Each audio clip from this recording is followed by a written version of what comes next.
Super star ரஜினிகாந்தோடைய நடிப்புல தற்போது Jailer 2 திரைப்படம் விறுவிறுப்பாக நடைபெற்று வருது. படத்துல சூப்பர் ஸ்டாரையுமே தாண்டி மத்த இண்டஸ்ட்ரியுடைய பல முக்கிய பிரபலங்களுமே இந்த படத்துல இருக்காங்க அப்படின்றது முன்பே தெரிந்த விஷயம்தான். காரணம் என்ன அப்படின்னு பாத்தீங்கன்னா, ஜெயிலர் முதலாம் பாகத்திலேயே மலையாள நடிகர் மோகன்லால், சிவராஜ்குமார், ஜாக்கி ஷெரீப் அப்படின்னு பல பிரபலங்களுமே இணைந்தாங்க. ஸோ ஆகையால இந்த பாகத்திலுமே அவங்க இருப்பாங்க அப்படின்றத அவங்களே பல ஊடகங்கள்ல உறுதியுமே பண்ணியிருக்காங்க. ஸோ இவங்களை தாண்டி இந்த திரைப்படத்துல நடிகர் விஜய் சேதுபதி அவர்களுமே சமீபத்துல இணைஞ்சிருக்காரா. சோ தற்போது பிக் பாஸ்ல அவர் இருக்கிற கெட்டப் தான் ஜெயிலர் 2 திரைப்படத்துடைய கெட்டப்பாக இருக்கும் அப்படின்னு ரசிகர்களுமே பேசிட்டு இருக்காங்க. இது ஒரு பக்கம் இருக்க, சூப்பர் ஸ்டாருடைய அடுத்தடுத்த லைனப்ப பார்த்து திரையுலகமே பிரமித்து போயிருக்கு. அந்த வகையில அவர் அடுக்கடுக்காக நிறைய படங்கள்ல கமிட் ஆகி இருக்காரா. சோ அதன்படி பாத்தீங்கன்னா, தற்போது சூப்பர் ஸ்டார் அவர்கள் ஜெயிலர் 2 திரைப்படத்தை முடித்துவிட்டு சிபி சக்கரவர்த்தியுடைய இயக்கத்துல ஒரு படத்துல நடிக்க இருக்காரு.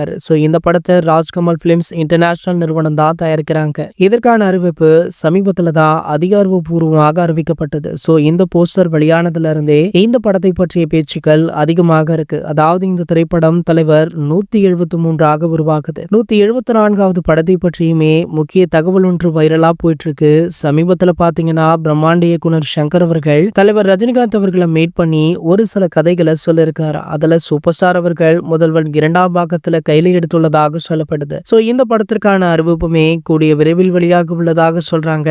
சோ இந்த வயதிலுமே தொடர்ச்சியாக அடுத்தடுத்த படங்கள்ல சூப்பர் ஸ்டார் அவர்கள் கமிட் ஆகிறத பார்த்து பல திரையுலக பிரபலங்களுமே அதிர்ச்சியில இருக்காங்க. இது போன்ற செய்திகளை பத்தி நீங்க உடனே தெரிஞ்சுக்க நம்மளுடைய சேனலை மறக்காம சப்ஸ்கிரைப் பண்ணிக்கோங்க.